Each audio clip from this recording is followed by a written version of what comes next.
and welcome to my channel. This is Pastor Charity.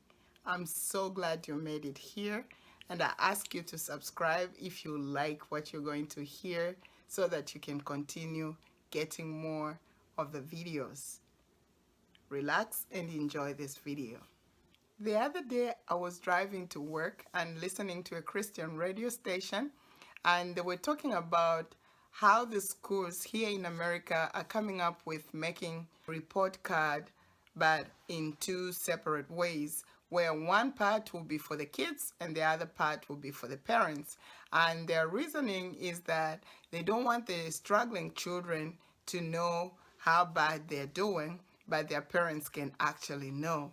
They were saying that this will help to protect the children, especially those that are struggling, and that will help to build their self-esteem, their self-image, because if they know that they are struggling, it will work against them.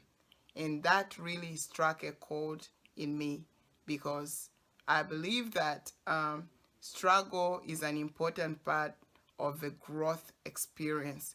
Struggle helps to build one's character.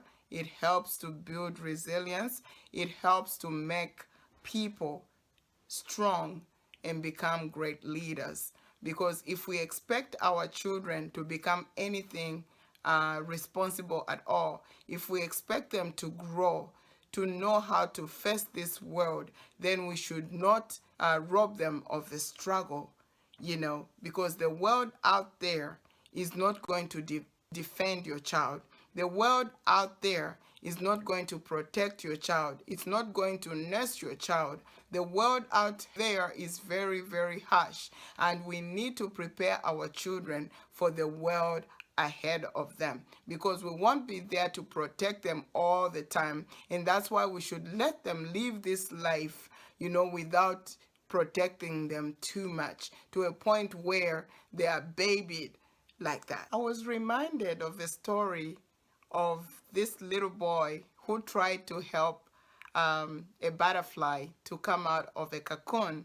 I don't know if you heard that story before, but it's told in so many different versions, about how a caterpillar turns into a butterfly. So before a caterpillar can become a butterfly, it goes into a cocoon, and it actually has to struggle to come out of that cocoon. It makes a small hole, and that hole is small to a point where the butterfly cannot just come out. It has to squeeze its body, the body of a caterpillar, for it to turn into a butterfly.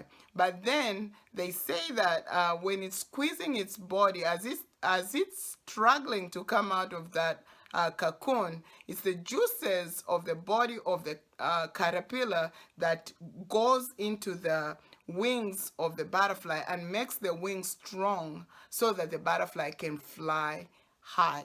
And the story says that this boy came with the scissors as he saw the caterpillar struggling to come out of the cocoon, and that butterfly never flew.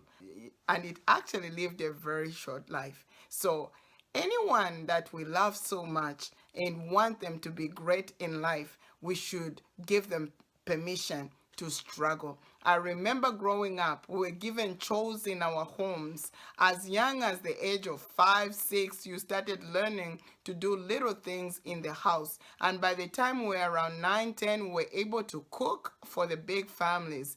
We learned slowly, and gradually we started getting better at it. And for those chores, we were not paid anything. We learned that for you to be a part of a family, you needed to give back by doing some chores. Nowadays, I see children who are even in their teens, they don't even know how to keep their bodies clean. Let's make sure we teach these children while they are in their formative years the things that they need for them to survive in the real world, because the real world is stern. The real world is not going to baby them. The real world will be harsh to them, and no one is going to lie to them and say they are doing good when they are doing badly. So it's time to prepare them so that their skin can be tough enough and they can be strong enough, and their characters can be built so that they can be citizens that are responsible and are going to make us proud.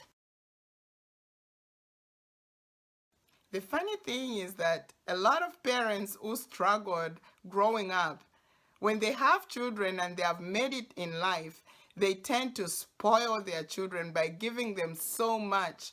And they say that I don't want my children to struggle the way I did. But in the process, you are robbing those children to be like you.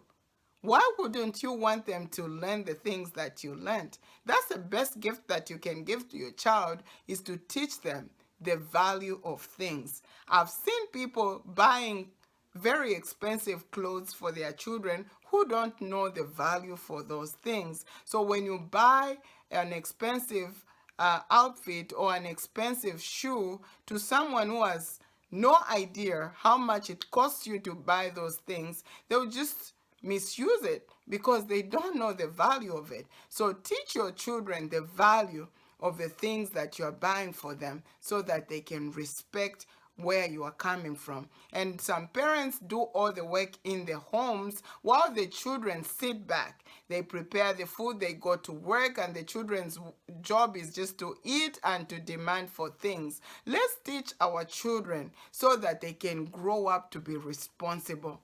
When you give everything to your children to a point where they can't work for anything, you are creating a monster. And remember, when you grow old, those are the same people that are going to make decisions over your life. So why not train them now? They might not like it, but when they grow up, they will truly, truly appreciate you, because they will know that the value that they have is because of the things that they struggled with. Teach your children that they are very valuable. Their true value is in themselves. It's not in things. Teach them to respect themselves and also to respect others and to honor adults. And that in turn will give them value back. So it's important that we teach these values to our children. Let them learn to work at a young age. Let them learn the value of things and to respect other people's things, and not to think that their true worth and value is in things, because you don't get value from things. The more you get, the more you want to get. So it's important for us in this day and age to start teaching our children how to work with others, how to live with others, and then in turn they are going to be very responsible citizens. Be authentic in the way you raise your children as well, and I'll be talking to you soon.